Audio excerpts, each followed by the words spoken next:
Assalamualaikum warahmatullahi wabarakatuh. Perkenalkan, nama saya Muhammad Arifin Ilham dengan NPM 2235107762.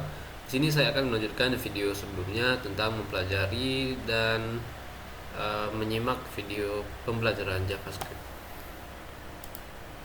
Di return, konsol log itu return ya, anggaplah seperti itu. First name, last name. Di sini, kalau kayak gini doang, dia gobless undefined. Karena function ini itu kan dia nangkep dua. Function ini harus kalau nggak pakai buka tutup.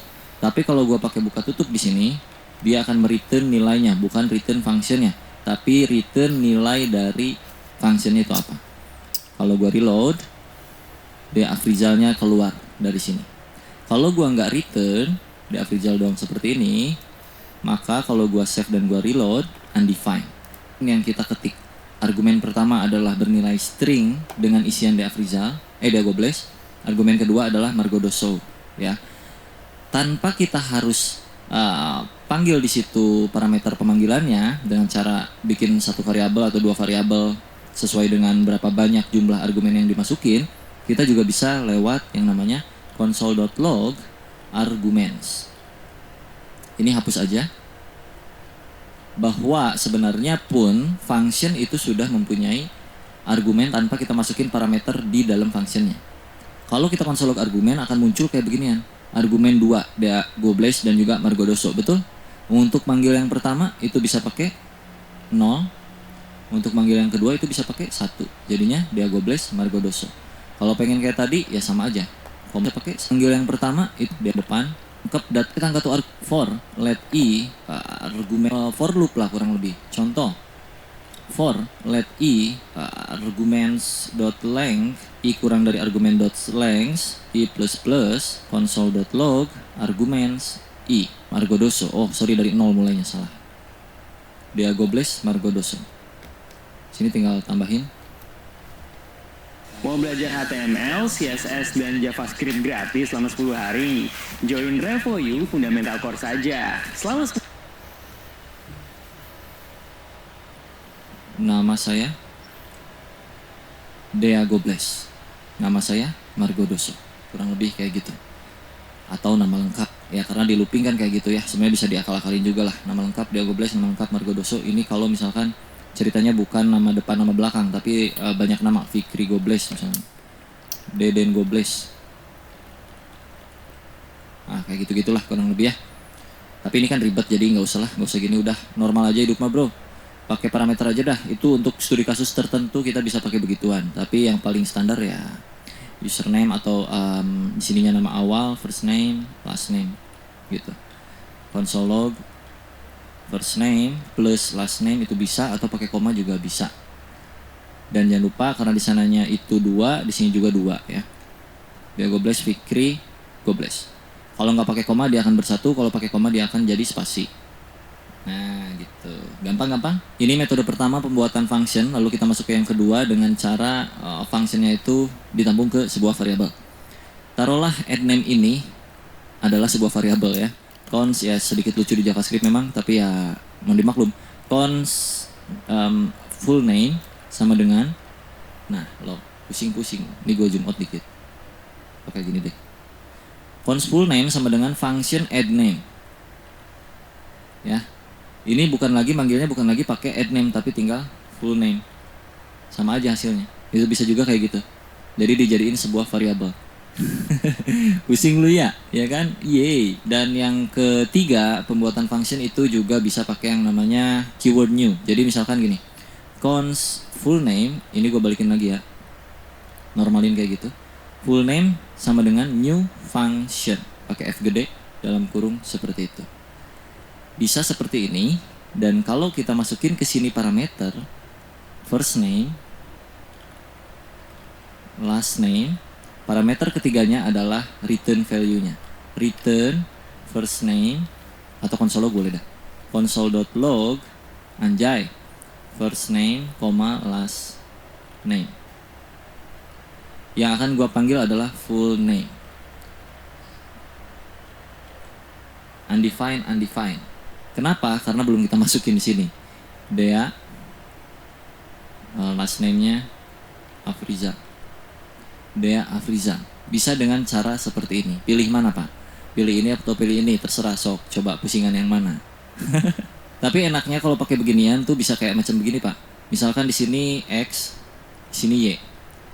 Console log X plus Y. Gitu. Atau bahkan misalkan lu return lah. Return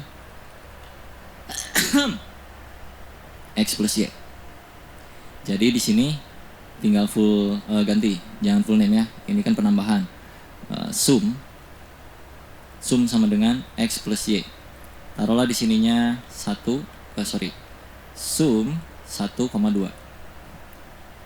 Kasih console log dulu kali. 3. Pakai beginian anjay, lucu banget ya enggak? New function X, Y, return X plus Y. Console log sum 1,2. Langsung tuh bertambah. Atau sininya console log deh biar nggak capek di luar pakai console log ya kan. Jadi kalau pakai yang new itu parameternya itu ya, parameternya itu jadi langsung di dalam string gitu. Nah, ya kan. Misalkan 10 tuh kayak gitu-gitu. Kalau nggak pakai passing data itu bisa tinggal gini doang. Console log ini sum. Misal gitu ya. Nggak usah gini, tinggal sum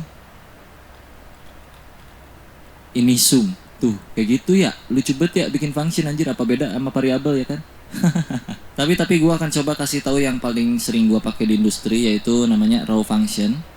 Kurang lebih kalau kita bikinan sum pakai raw function jadinya kayak gini. Ini kan pakai yang new. Kalau pakai function biasa sum 2 misalnya gini, console.log sini passing parameter XY, console log X plus Y.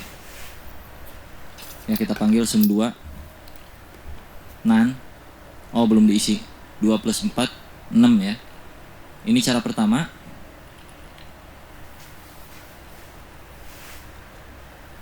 Ini cara kedua. Cara 3. Sum 1, sum 2, sum 3. Nah, ini kita bikin yang sum 3 dengan cara kayak gini. Cons sum 3 sama dengan console.log X plus Y. X, Y. Ini cara 3. Sum 3 ditambah 6, 9. Ini cara yang ketiga yang paling gue sering pakai di industri dengan yang namanya raw function. Nah, jadi ada 3 cara. Cara pertama pakai new, cara kedua standard function, cara ketiga raw function. Seperti itu. Biar relate semuanya, ini gua tambahin lagi XY-nya. X tampung Y. Sini adalah X plus Y. Wow. Sum 1 tambah 1, sum 2 tambah 2, sum 3 tambah 3. 2, 4, 6. Wah, menarik sekali ya. Ini pembuatan fungsinya kurang lebih seperti ini. Kalian pilih yang mana yang paling enak. Hasilnya sama-sama aja kurang lebih ya. Oke, bicara seputar yang namanya hoisting. Jadi buat kalian yang belum tahu, ada yang namanya hoisting di JavaScript yang mana variabelnya bisa tereksekusi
sebelum di-declare atau dideklarasikan atau diketik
variabelnya.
Nah, contoh.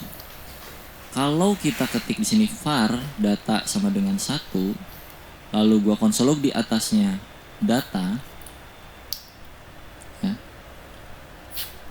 undefined, oke. Kalau gua taruh datanya di atas, satunya ada. Itu berlaku untuk variabel. Kalau gua ganti cons kayak gini nggak bisa karena data before initialization alias si data ini di bawah console log. Nah, variabel cons itu menolak karena seolah-olah data ini belum ada nih. Variabel data tuh mana sih? Dia nggak bisa baca yang ada di bawah karena dia urutan dari atas ke bawah, interpreted, mengeksekusi berdasarkan baris kodenya dari atas ke bawah. Tapi di JavaScript ada yang koplak yang namanya hoisting. Ketika lu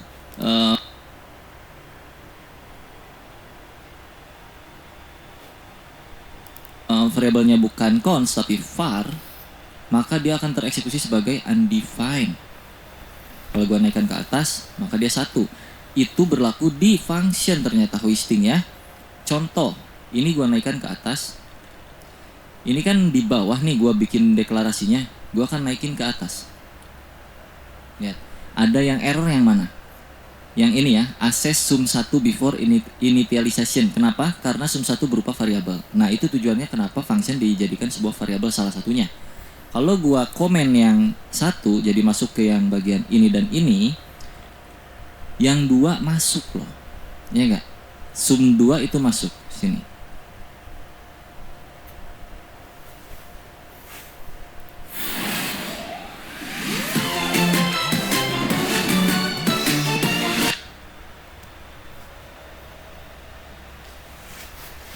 Ya kan, yang sum 2 itu 2 tambah 2 4, tapi yang sum 3 nggak bisa masuk karena sum 3 before initialisasi gitu, karena dia ada di bawah.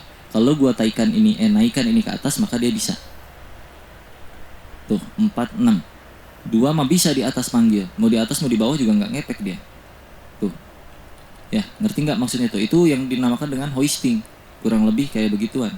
Jadi gua balikin lagi ya ke awal ya, ada banyak cara untuk supaya kita aman dari hoisting. Kurang lebih tadi udah gua praktikin juga sedikit, cuman sebenarnya ada banyak problem yang itu pembahasannya panjang sekali dan rumit dan harus di project yang beneran. Kalau project kayak gini, ini kan masih sekedar cuman iseng-isengan doang, jadi nggak bisa terlalu banyak menjelaskan tentang hoisting itu sendiri.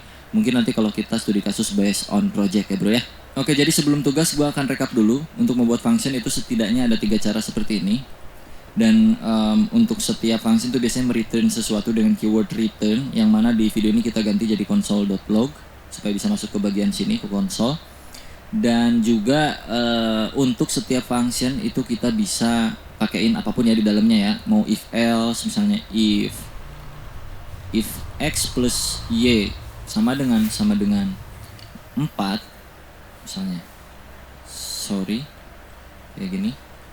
Contoh. Maka console.log wow. Tuh. Ini 1 plus 1 2, 2 plus 2 wow, 3 plus 3 6. Kenapa wow? Karena di sini dipakein validasi jika bla bla bla. Nah, itu bisa ya untuk mainan function tuh terserah lu dalamnya tuh apa aja terserah. Jadi sesuai dengan namanya, misalnya function nambahin nama add name misalnya gitu, atau function add, atau function calculation, atau function random dan segala macamnya kayak gitu ya. Contoh misalkan function randomize. Contoh aja sebagai sampel doang ini mah ya. Return math.random dikali 1000. Terus kita panggil randomize. Masukin ke dalam console log ya. Ini console log. Nah, 86 kalau kita refresh lagi tuh itu dia ngerandom terus. Jadi di sini terserah lu mau random dan segala macamnya. Terus divalidasi lagi, contoh const run sama dengan const random sama dengan kayak gini ya. If random number lebih dari 200, console.log wow lebih dari 200. Else keluarkan nilai random numbernya.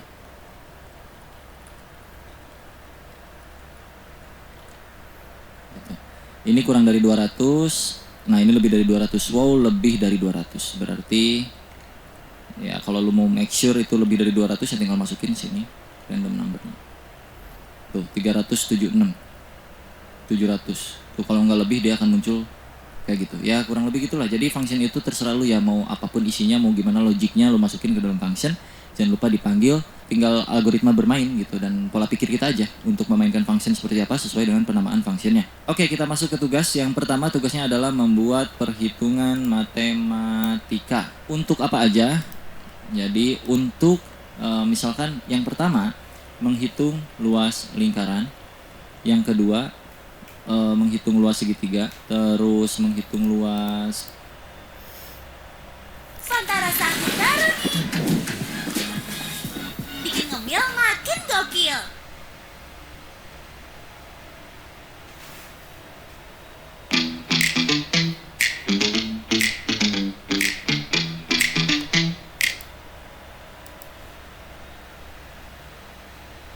dua itu kan kurang dari 5, maka masih berlanjut nih Z++. So artinya data ke 2. 4 apakah kurang dari 5? Masih kurang dari 5, maka munculkan lagi output data ke 4. Oke, perbedaan ketiganya itu apa? Di video kali ini gue akan coba jelaskan secara perlahan dan manusiawi untuk yang for terutama dan juga while do while. Kita mulai dari yang pertama itu for ya. For itu ada 3 statement yang harus kalian masukkan di dalam sintaks for ini, di dalam buka tutupnya ya. Yang pertama ini tuh statement 1 ya, terus diikutin statement 2, diikutin statement 3. Statement 1 itu adalah initialisasi awal atau variabel default ketika pertama kali mau lu looping. Variabel loopingannya mulai dari berapa initialisasi. Jadi kita ganti, taruhlah variabelnya itu let i, biasanya kan i itu tuh kayak macam iteration kayaknya atau i index, itu juga bisa juga ya, tergantung lu aja, mau a juga boleh, mau x, mau f, selalu cuman biasanya itu i, karena biasanya itu i maka kita mah z aja ya. Z sama dengan 0. 0 adalah pertama kalinya JavaScript tereksekusi itu 0 duluan kalau untuk looping yang di codingan kita ini. Jadi dia akan tereksekusi mulai dari 0. Titik koma, bukan pakai koma ya, tapi pakai titik koma. Statement kedua itu berisi kondisi. Kondisinya apa? Awalnya 0, jika z-nya kurang dari 10 atau 5, maka apa yang akan dilakukan itu ada di statement ketiga. Biasanya itu z++ untuk menambahkan nilai z-nya. Jadi kalau dibaca, z pertama kali bernilai 0, lalu ada kondisi di mana ketika z itu bernilai kurang dari 5, pakai titik koma, maka z-nya akan bertambah nilainya. Dan gue akan melakukan console log di sini, data ke strip z, biar tahu. Kalau gue save, data ke 0, 1, 2, 3, 4. Kenapa cuma sampai 4? Karena z-nya mulainya dari 0 dan indeks itu dari 0 ya kan. Ini kalau di total tuh ada 5 kan, 1, 2, 3, 4, 5, betul? Ada 5 ya, jadi sebenarnya datanya terurai sebanyak 5 kali. Cuman karena mulainya dari 0 maka kayak gini. Kalau pengen mulainya dari 1, pakailah sama dengan di sininya. Jadi terurut 1, 2, 3, 4, 5. Yang mana data awalnya itu 1, lalu ketika z kurang dari sama dengan 5, lakukan penambahan dari z-nya. Yang mana z-nya saat ini adalah 1. So, z akan naik menjadi 2 dan console log akan muncul ke permukaan menjadi seperti ini. Data ke 1. Sekarang di data ke 1, itu z-nya udah bernilai berubah lagi nih. Z jadi sama dengan 2. Maka, 2 itu kan kurang dari 5. Maka masih berlanjut nih z++. So, artinya data ke 2. Terus dia naik lagi z-nya. Z sama dengan 3. 3 apakah kurang dari sama dengan 5? Ya jelas aja 3 itu pasti kurang dari sama dengan 5. Maka akan muncul lagi output data ke 3. Sekarang z-nya berapa? 4. 4 apakah kurang dari 5? Masih kurang dari 5. Maka munculkan lagi output data ke 4. Sekarang z-nya naik lagi jadi 5. Apakah 5 kurang dari sama dengan 5? Iya, karena ada sama dengannya kan. Jadi masih masuk ke sini data ke 5. Z sama dengan 6. Nah, apakah 6 masuk ke 5? Tidak. Ya, 6 itu nggak kurang dari 5, bahkan nggak kurang dari sama dengan 5. Jadi untuk data yang ke-6 itu tidak akan masuk yang ini. Jadi berakhir di sini, end of loop. Jadi pertama kali ini dieksekusi akan menampilkan data ke-1, Z-nya bertambah jadi 1, ya plus 1 tambah 1 jadi 2, terus 2 nambah lagi plus 1 jadi 3, kalau berhasil yang 3 nambah lagi jadi 4, ini nambah lagi sampai ke posisi akhir, maka di sini dia tidak bertambah lagi. Ini untuk for ya, materi for di JavaScript kurang lebih seperti ini. Kalau kita mau kurangin hasilnya atau dibalikin atau decrement ya bro ya, ini kan increment. Kalau pengen decrement, ini dipakein min. Ini pasti error loop ya, pasti jadi kacau dan akan stuck seperti ini karena kita mulai 1 sampai ke 5 ini hancur pokoknya. Harusnya dari sini 5 turun ke 1, maka pas di looping, lihat nih anjay. Sedap sekali bukan? Bede. Jadi jangan sampai salah logic ya, itu tadi gua kepencet save sengaja biar lu tahu kalau terjadi logic error tuh akan kayak gimana. Nah, kurang lebih ini komputer akan CPU-nya naik. Kayak gitu ya, jadi infinite loop tuh yang tadi disebutnya. Dia naik dan kita akan kesulitan untuk membuka browsernya. Ya, kita coba running di sini aja. Data ke-5 4 3 2 1 gitu ya kurang lebih. Ini browser gua kan masih error ya, masih infinite loop. Jadi ya udah gue pakai Node.js aja untuk running JavaScript-nya, sama aja tapi by the way. Jadi nggak terlalu berpengaruh. Gue akan mulai dari Node.js aja. Dan ini bisa lu kombinasikan juga dengan lain-lain yang bisa menarik bagi lu mungkin suatu saat. Jadi lu bisa kasih kondisi kayak macam jika modulus dari ini berapa, ntar lu bakal bisa nemuin ganjil genapnya kayak gitu kurang lebih. Misalkan Z modulus 2 atau sisa bagi dari 2 sama dengan 0, maka kita console log Z-nya.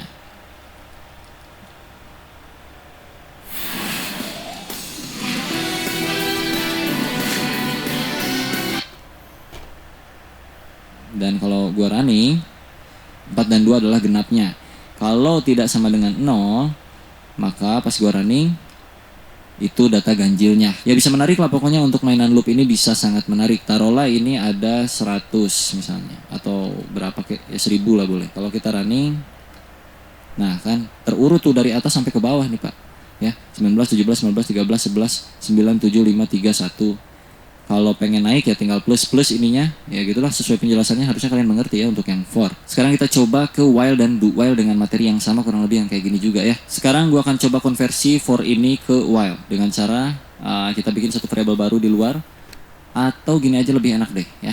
Enggak deh, dari 0 aja lagi ya. Let x sama dengan 1. Ya kalau yang for itu pakai z, kalau yang while itu pakai x.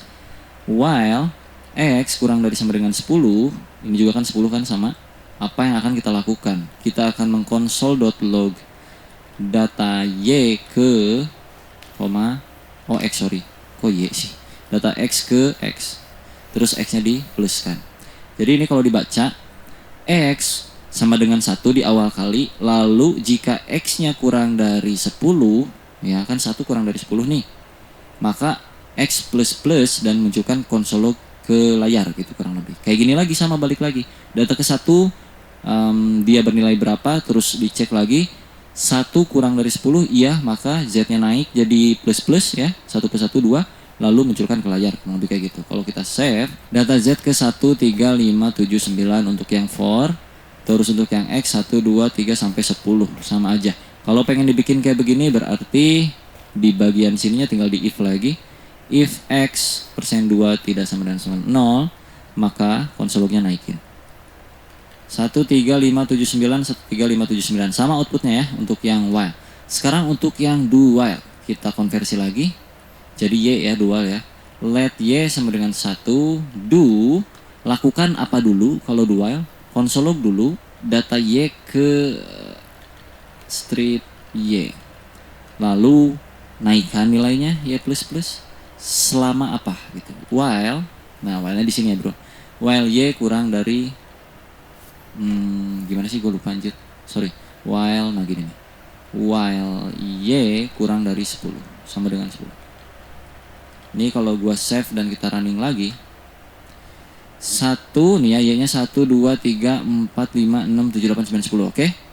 Y-nya aman ya, sama ya. Lalu kita konversi lagi kayak hal yang tadi di atas. Ini tinggal kopas aja, tempel sini. Ganti x-nya jadi y, ganti x-nya jadi y. Terus kita clear dan kita run lagi.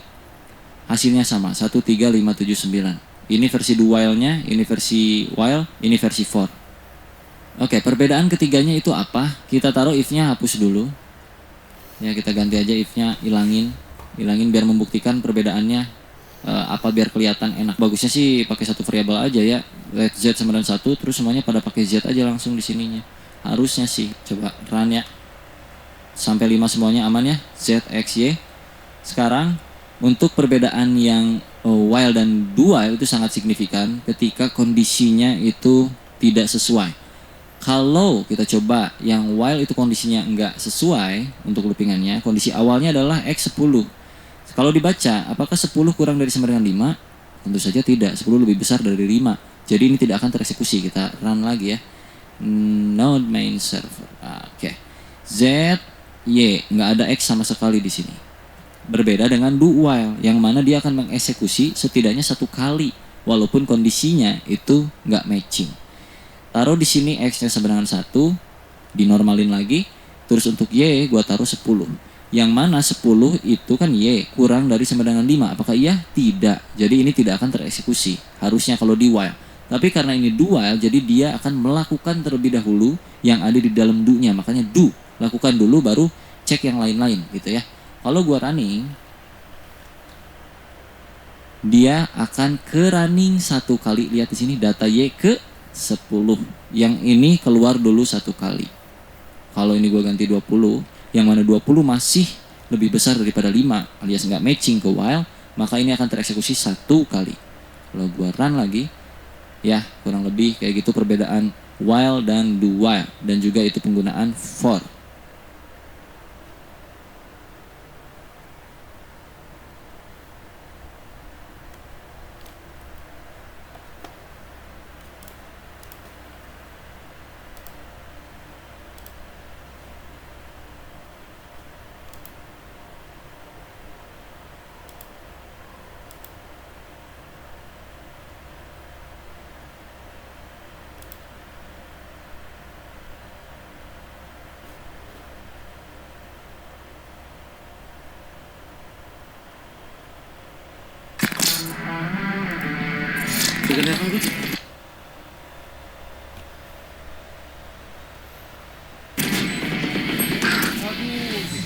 Kita lanjutkan materi for yang kurang lebih kemarin udah kita bikin tentang for dan juga while dan juga do while. Sekarang kita masuk ke for of dan juga for in dan juga for each dan juga map, yang mana ketika sebuah variabel itu punya nilai yang banyak, multiple values. Contohnya misalkan pacar saya, nama variabelnya, dan di dalam pacar saya itu ada banyak nama, misalnya daftar nama pacar saya contohnya ya.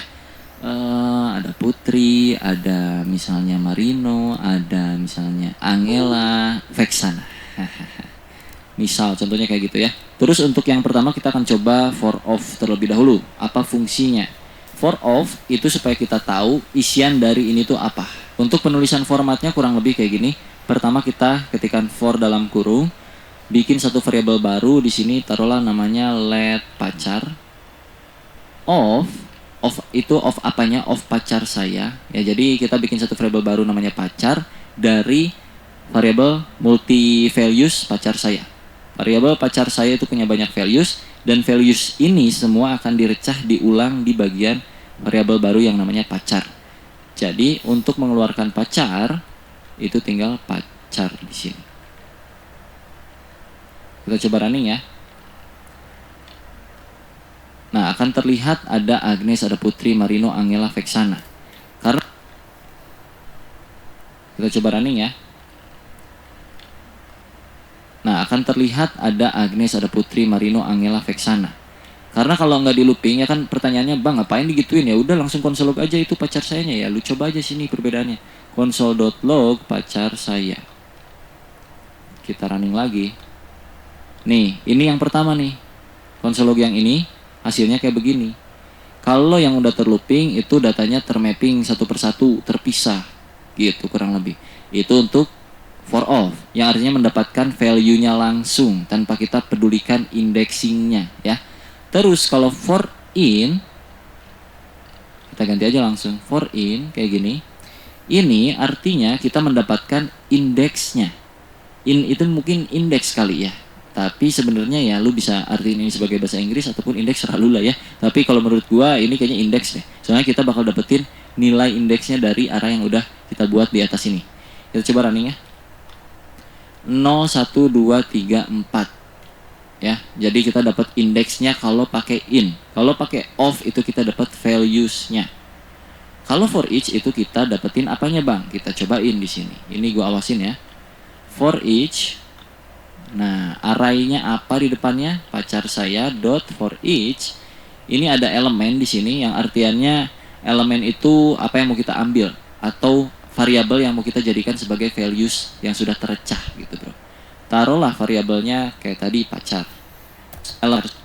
For each. Nah, array-nya apa di depannya? Pacar saya dot for each. Ini ada elemen di sini yang artiannya elemen itu apa yang mau kita ambil atau variabel yang mau kita jadikan sebagai values yang sudah tercah gitu, bro.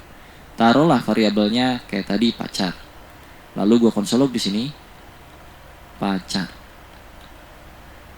Kalau kita running ada Agnes, Putri, Marino, Angela, Vexana. Itu muncul kayak yang awal lagi. Tapi bedanya for each lu bisa masukin indeks di sini dan lu bisa tambahin ke sini indeksnya. Jadi lu bisa dapetin indeks array-nya dan juga values-nya. Kurang lebih kayak gitu. Agnes 0, Putri 1, Marino 2, Angela 3, Vexana 4. Kalau pengen ini jadi 1, 2, 3, 4 ya udah lu tinggal tambahin plus 1 aja di sini. Jadi 1, 2, 3, 4, 5 gitu kurang lebih. Itu untuk yang for each. Kalau yang map ya sama aja, ini tinggal ganti jadi map. Nggak ada beda udah. Tuh. Kurang lebih itu cara penggunaan for all, for in, dan juga for each. Semoga bermanfaat. Kita lanjut ke video berikutnya di video berikut.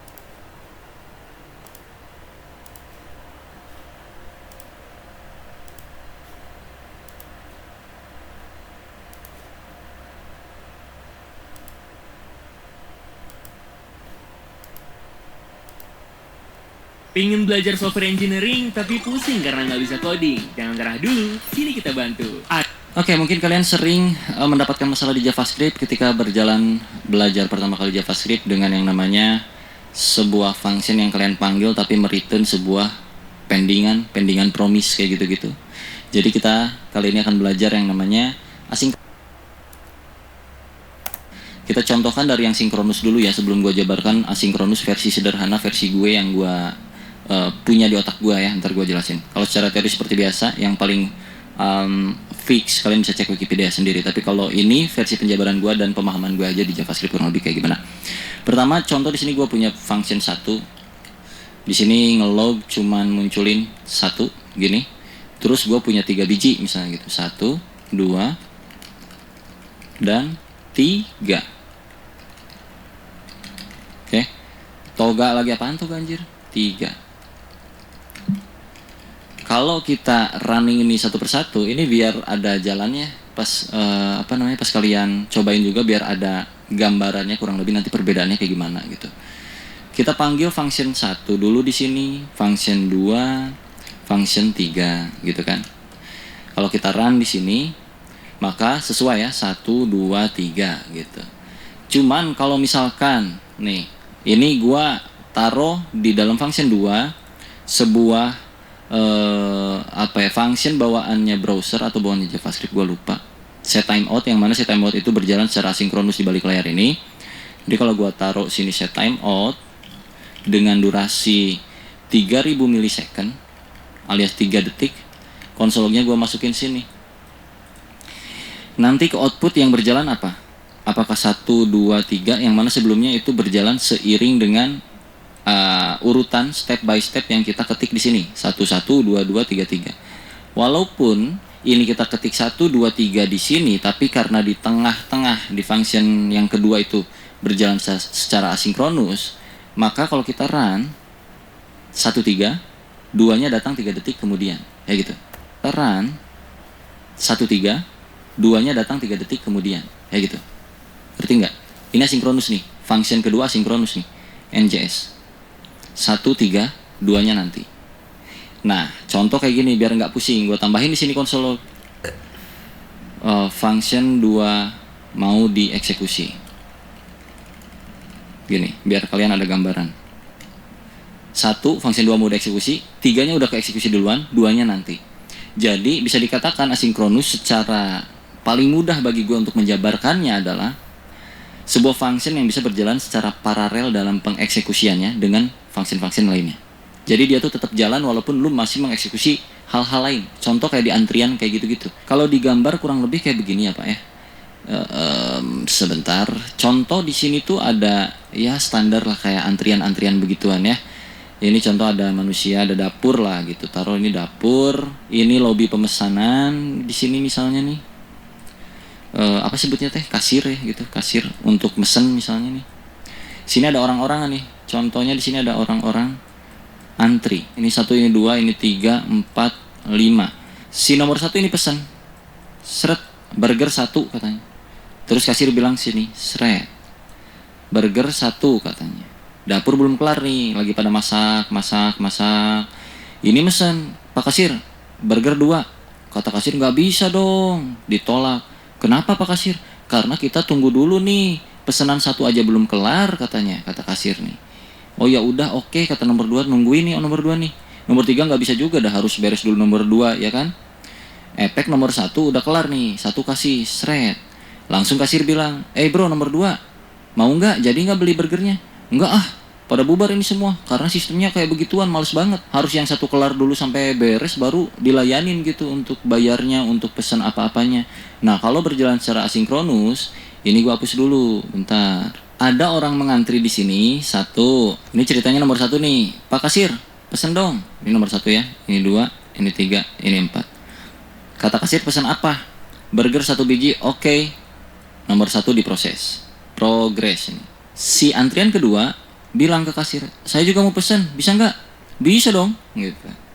Oke, kasir progres ini, seret, 2. Dan begitu juga seterusnya. Yang ini juga bisa sampai masuk ke antrian sini list. Misalnya kalau yang 1 mah mesen burger 100 biji yang jumbo, super susah bikinnya. Yang nomor 2 itu cuman bikin tahu gejrot misalnya. Paling cepet contohnya, nomor 2 tuh proses pengerjaan masaknya tuh paling cepet nomor 2 di sini. Maka dikembalikanlah yang 2 dulu, walaupun si kasir nomor 1 itu pesen duluan. Si kasir nomor 1, si customer nomor 1 itu pesen duluan, tapi karena tugasnya di dapur yang nomor 2 itu tugasnya mudah. Untuk buat tahu gejrot tuh cuman potongin tahu, masukin cengek, kasih kuah, balikin. Jadi yang pertama dapat barangnya adalah si nomor 2 masuk sini. Seret, nomor 2 pergi. Bye, udah nggak ada di sini. Sisa 1, 3, 4. Yang mana yang paling cepat dieksekusi nih? Oh si 3 ternyata 3, bye. Nah si 1 karena paling banyak pesanan dan segala macamnya, dia ya terpaksa lama dulu nunggu gitu kan. 4 udah, nanti terakhir kayak gitu. Jadi kurang lebih bisa berjalan secara paralel. Secara gambaran sederhananya seperti itu. Nah kalau di contoh programnya tadi kayak gini untuk simpelnya. Kalau studi kasus nyatanya nanti seperti apa bang? Atau mungkin karena ini di delay bang 3000 milisecond, ya pasti dia bakal telat loh bang. Ya karena itu berjalan secara sinkronus. Kalau nggak percaya ini kita buktiin. Nggak di delay pakai milisecond, kita kasih 0. Karena secara bawaan function ini udah dari sononya sinkronus, artinya berjalan secara paralel. Jadi yang akan diprioritaskan tetap yang ini gitu loh. Ini akan masuk sebagai progress dulu. Jadi kalaupun kita kasih delaynya 0 detik ya pak gua running lagi, tetap lihat 1 function 2 mode eksekusi, 3 2-nya baru kembali. Ya jadi mau detiknya berapapun itu sama aja. Kenapa? Karena function ini berjalan secara sinkronus di balik layar gitu kurang lebih. Itu materi pertama supaya kalian bisa cukup paham tentang yang begini-beginian yang mungkin susah untuk ditangkap memang. Karena gua pun dulu belajar kayak ginian susah untuk nangkepnya. Sampai akhirnya nanti di industri itu ada banyak hal yang seperti ini, dan mengerti sendiri ternyata oh kurang lebih ini ya kita pakai ini tuh ketika ini gitu kurang lebih. Kayak kita akan coba simulasikan hal-hal yang lebih nyata lagi di sini. Contoh gue punya function login misalnya, right? Dan gue punya function get user, gitu. Di sini gue punya token, yang mana tokennya ceritanya ketika login akan mengenerate gitu. Jadi gue bikin sebuah random token aja ini. Sebagai biar mempermudah kita aja dalam mengoding untuk mengetahui tentang asinkronusnya aja lah ya. Met random kali segini aja, cukup lah gini juga. Lalu di sini akan mereturn sesuatu yang isinya tuh objek. Taruhlah objeknya adalah token. Kita akan mendapatkan token ketika login gitu ya. Token.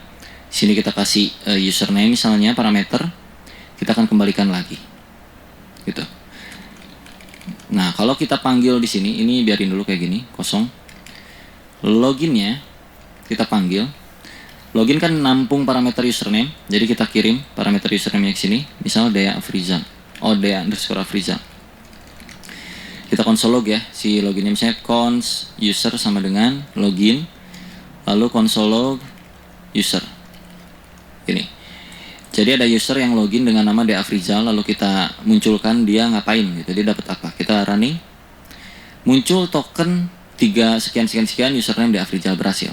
Terus di sini ada get user dengan syarat, misalnya di sini syaratnya harus ada tokennya. Contoh aja ini misalkan untuk get user kita butuh token untuk mengakses function ini, dan nanti function ini bakal balikin sebuah API key, contohnya yang API key isinya misalnya random juga, atau X key gini aja deh, X key 123 misalnya. Jadi kalau user panggil function ini, harusnya ini akan keluar, tapi dengan syarat dia harus punya token dulu. Jadi di sini gue bakal kasih validasi, jika tokennya ada misalnya gitu, maka lakukan pengembalian nilai ini gitu. Jika tidak ada, maka ya udah diam aja, right? Kalau gue panggil get usernya, get user dengan token yang ada di dalam user sini, user.token ya,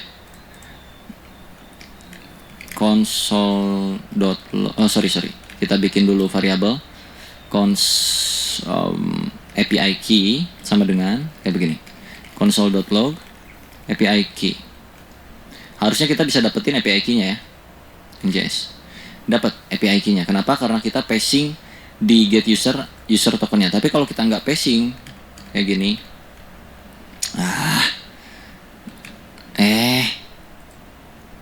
kayak gini kosongan, kalau kita running undefined, karena memang syaratnya harus mempunyai token gitu. Ceritanya ini tokennya harus nyambung dari yang sini ya, ceritanya gitu. Jadi kalau kita masukin user.token, karena user.token di sini kita udah punya ya kan, console.log user.token kita punya di sini. Kalau kalian lihat user tokennya ini, token ini dipakai untuk mengenerate sebuah API key, jadi kita dapetin API key ini, right?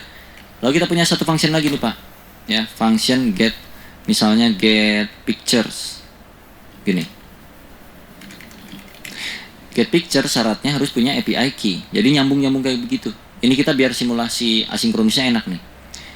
If API key kalau ada misalkan, maka kita return sesuatu hal, yaitu si gambar-gambar, misalnya ada picture. Jadi di sini gue bikin kumpulan gambar nih. Cons pictures sama dengan, contohnya gini aja deh. 1.jpg, 2.jpg, 3.jpg. Gitu. Kita return picture-nya. Oke, kalau kita mau lanjutin berarti tinggal panggil functionnya. Kita bikin dulu satu cons get user picture misalnya, get pictures dengan syaratnya adalah API key. Di sini kita udah punya API key ya, dan API key ada di dalam API key. Jadi ini kita bisa bungkus kayak begini, lalu kita masukin API key-nya di sini, API key. Harusnya ini huruf gede, mohon maaf, kayak gini, betul. Kalau kita console get user picture-nya,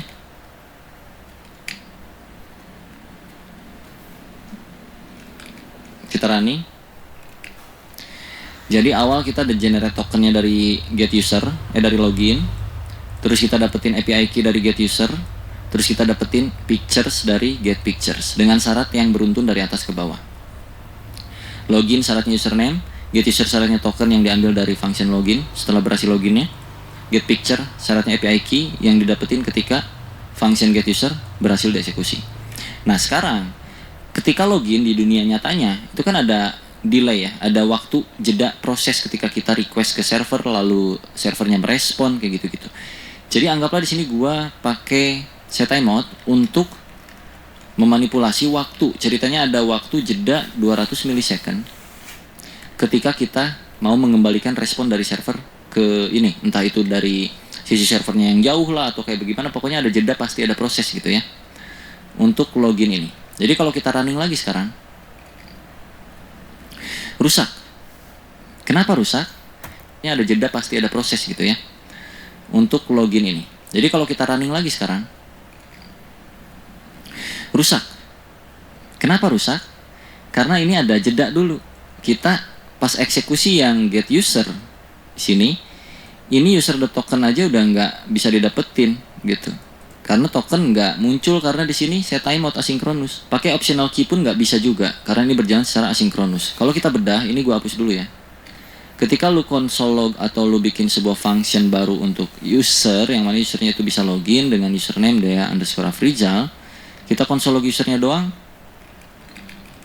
Gini, clear, undefined. Oke, di sini gua kasih console.log memvalidasi data atau processing gitu, processing, memvalidasi data. Ini contoh. Kalau kita run, processing memvalidasi data, tapi undefined. Karena kecepatan, Pak. Ini berjalan secara asinkronus. Fungsinya keburu berhenti ketika kita panggil console log user. Console log ini nih. Ini dipanggil langsung berhenti duluan, padahal ini harus nunggu dulu. Caranya adalah kita bisa pakai beberapa hal. Yang pertama, kita tambahin di sini async await bisa, tapi gue coba kasih tahu dulu yang namanya callback. Jadi supaya lu bisa dapetin nilai ini, lu bisa pasang callback di function ini. Oke, gue akan taruh di sini callbacknya sebagai parameter. Lalu yang gue return itu bukan return kayak begini, tapi callbacknya yang akan gue kasih nilai.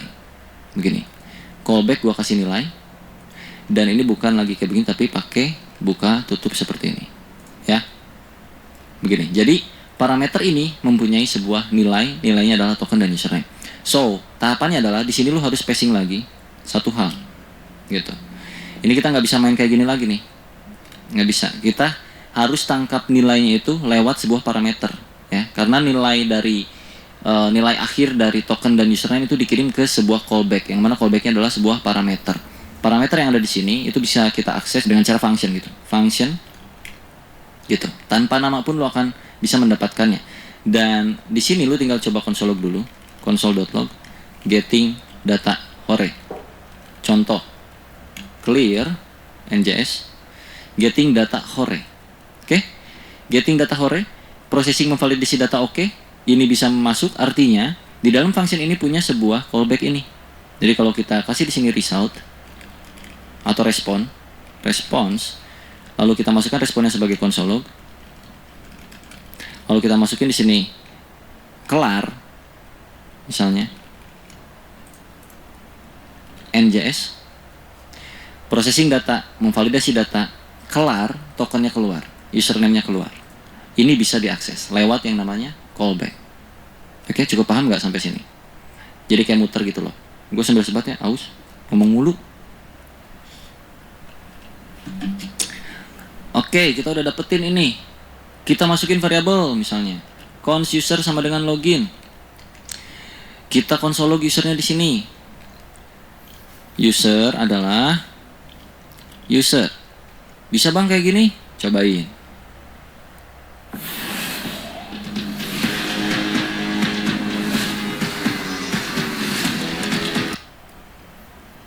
User adalah undefined. Nggak bisa kayak begitu, Pak. Karena kita mainannya callback. Gitu. Nggak bisa kayak gini. Jadi kita kalau mau lanjut ke yang get user bagaimana? Sok dijawab dulu sambil gua menyebat dulu. Kalau mau ngambil isi get user gimana? Tokennya udah punya nih. Di dalam respon tokennya udah punya nih.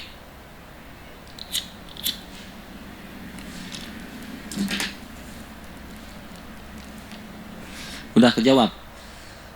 Kita harus mainin ini di dalam function ini, gitu. Ya, kalau kita pakai metode callback seperti ini.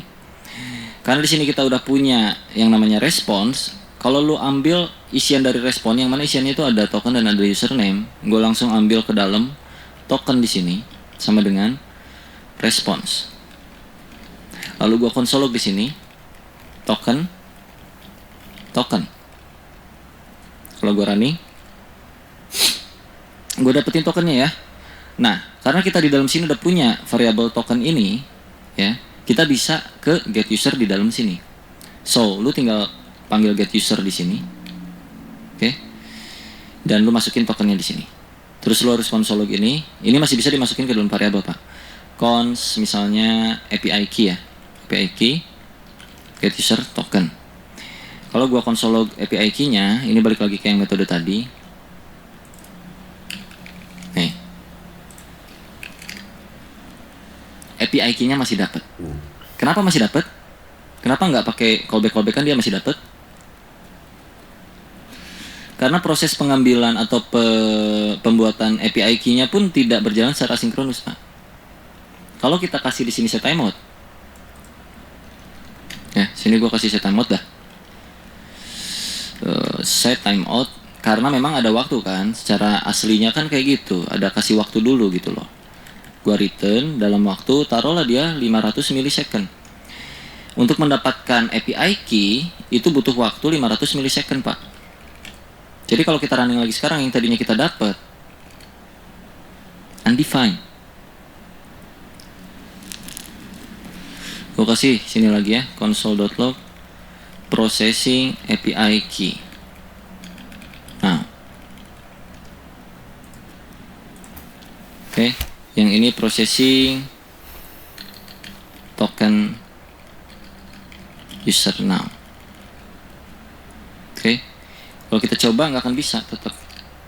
Processing token user now dapat berhasil, tapi pas API key undefined.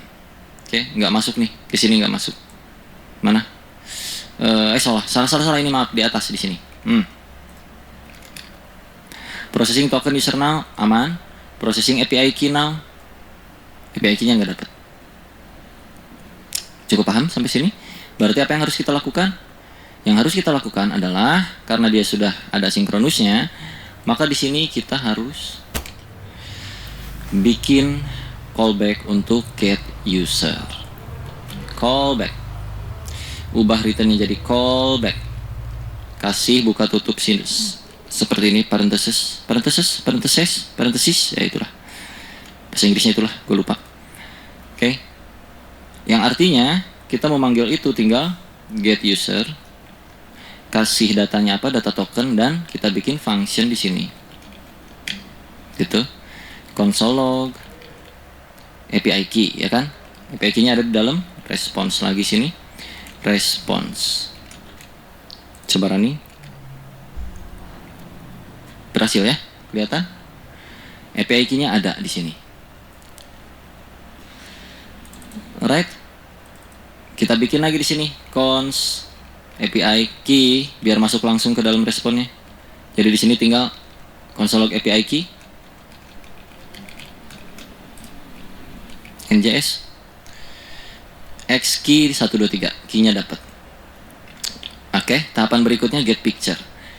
Get picture itu kita bisa jalanin di sini. Get picture dengan API key. Di sini dengan API key. Ya, karena API key punya ini nggak sinkronus, jadi ini akan berjalan.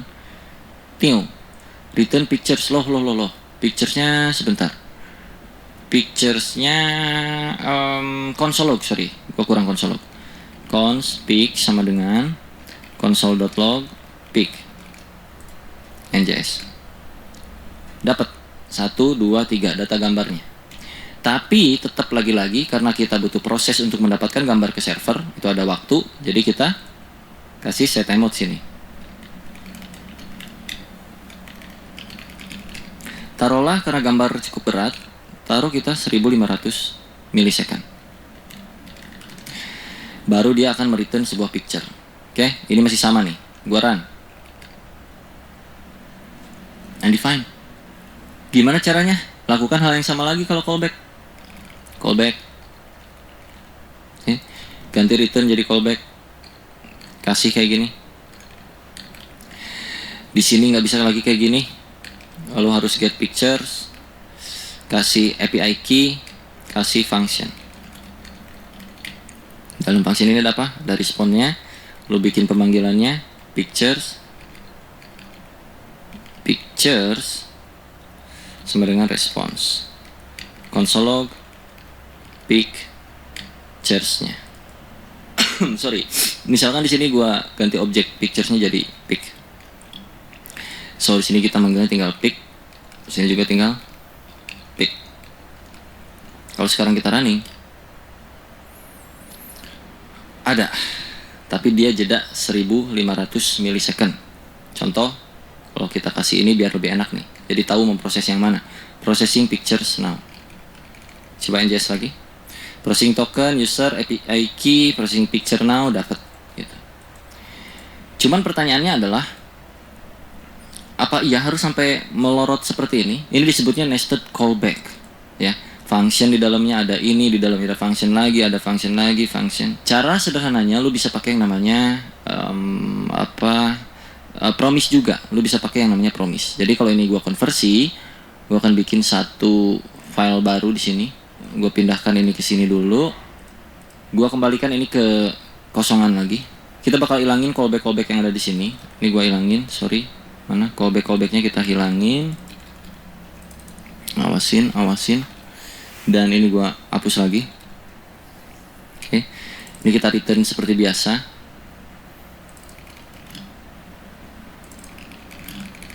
Begini lagi ya. Nggak ada callback ya sekarang ya. Tapi kita pakai yang namanya promise, Pak. Jadi sini gua akan return promise. Seperti ini. Promise menangkap dua parameter. Ada success, ada fail. Let me respawn in Rome, please. Yes.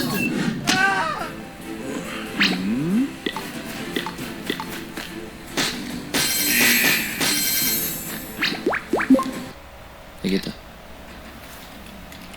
Oke. Lalu set timeout ini gue masukkan ke dalamnya.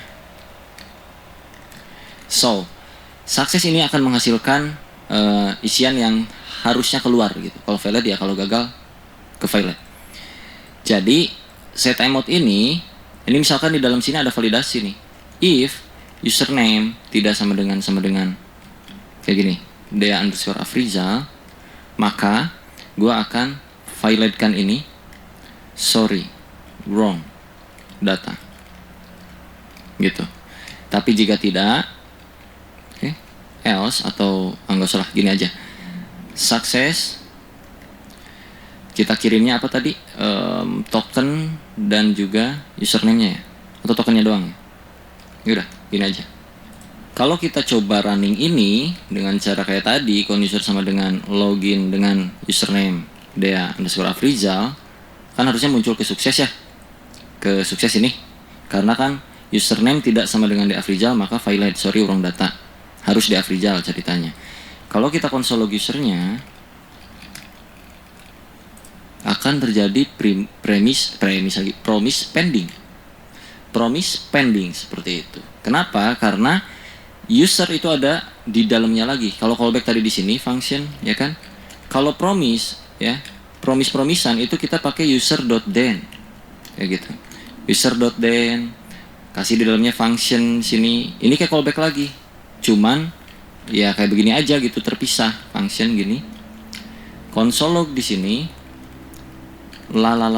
contohnya. Kemana tadi? Nah ini. Kalau kita run, lalalanya muncul. Artinya di dalam function ini ada sesuatu. Kita coba dulu X. Apakah iya ada X? Ada tuh, dapat tokennya. Berarti ini adalah respons sama kayak yang tadi. Ya. Jadi ini kalau kita console log response, sama tuh, dapat tokennya, ya gak? Nah, kalau kita mau lanjutin yang ke sini, ya sama juga, kita kasih return promise di sini. Ini if-nya di dalam sini ya. Oke, bentar, gua kasih return new promise. Dia punya success dan juga dia punya valid. Lalu di sini dia punya function. Ya ini function ya. Ini ada callbacknya 2 biji. Lu masukin ini sini. Kalau tokennya ada, maka nah ini tinggal kembaliin ke sukses. Seperti ini suksesnya. Lalu jika tidak ada, atau kita balikin aja deh ya. If tidak token, maka valid. No token inputted. Misalnya no token ya, no token aja gini lah. Sorry, no token.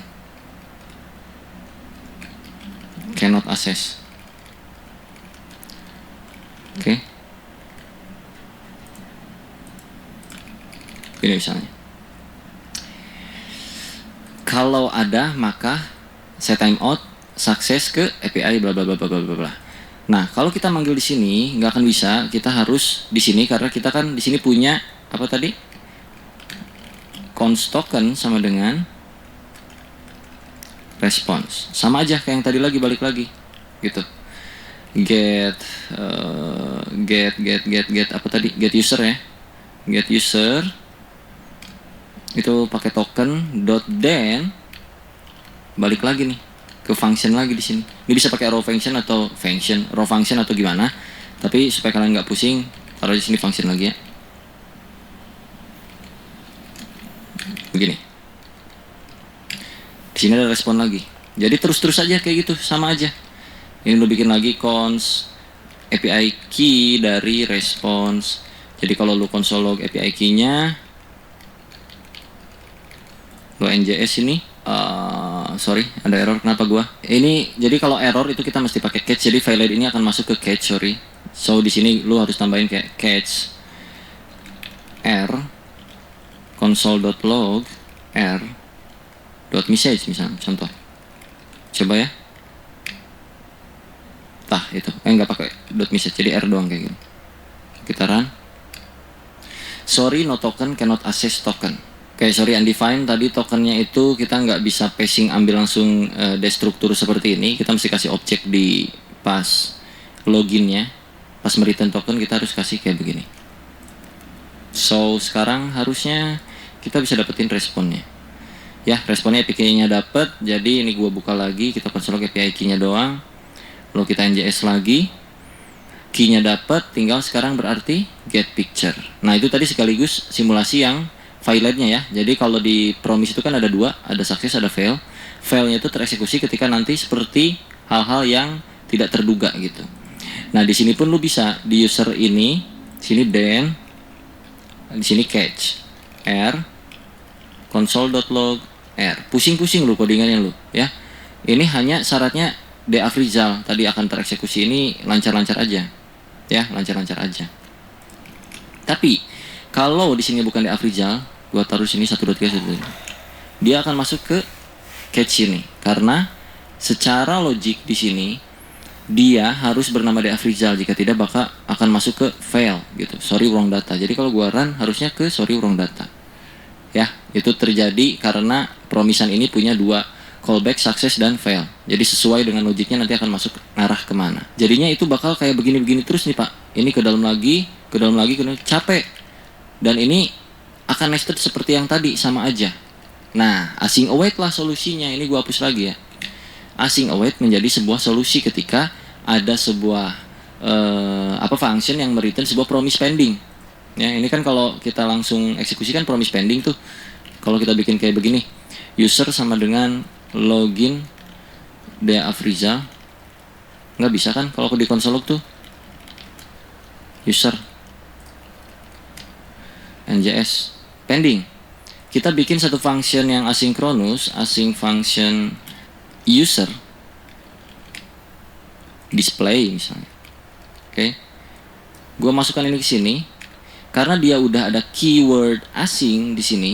So untuk pemanggilan yang login, dia kan promise login nih, ada pending-pendingnya, kita kasih keyword await. Artinya kita menunggu dulu sampai dia kelar eksekusi, nanti akan dimunculkan ke console log gitu kurang lebih. So kita mesti panggil lagi di sini user display. Dah gini doang.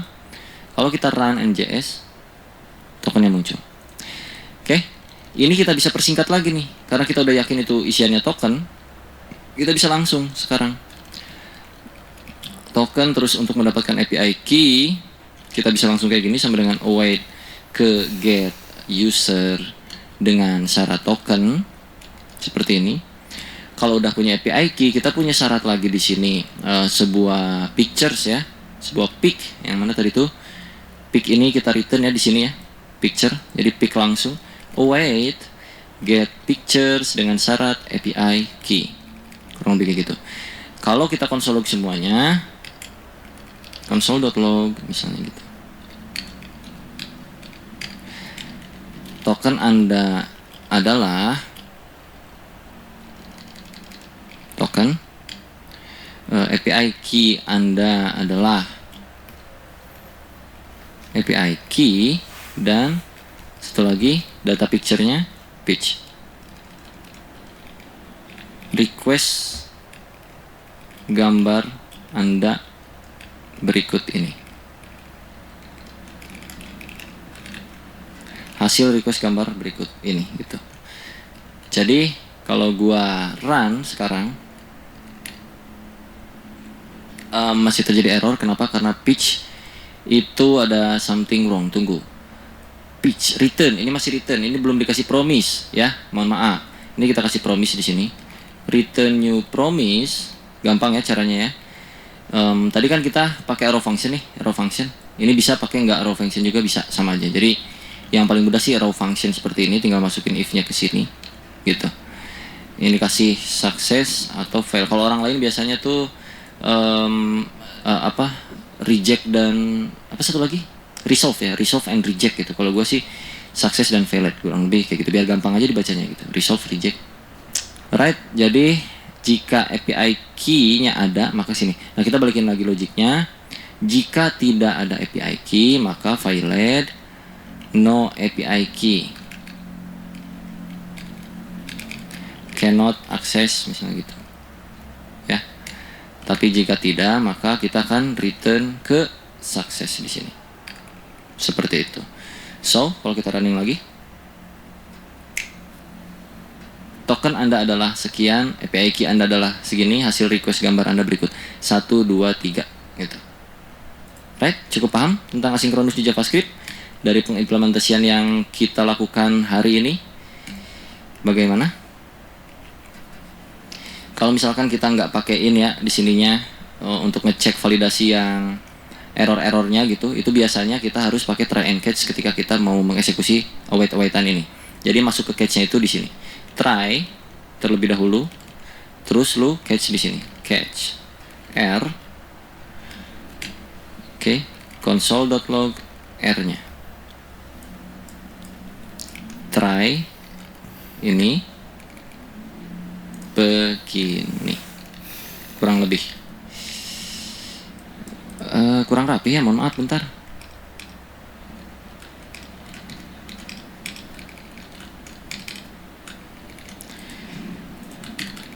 Oke, jadi gini ya, kalau kita run masih aman, tapi kalau kita ada yang salah nggak masukin token misalnya di sini, kita run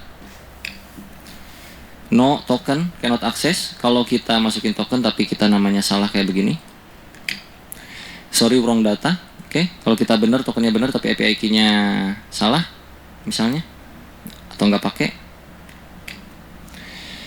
no API key cannot access. Alright, kurang lebih kayak gitu aja tentang asinkronus di JavaScript. Nih durasinya udah lumayan lama, semoga kalian cukup paham tentang hal yang beginian, semoga bisa mudah dicerna. Kalau misalkan ada hal yang secara teori gua salah ucap, tolong diralat aja di kolom komentar. Tapi gua baiklah, mungkin sekian yang dapat saya, mungkin sekian video mempelajari JavaScript.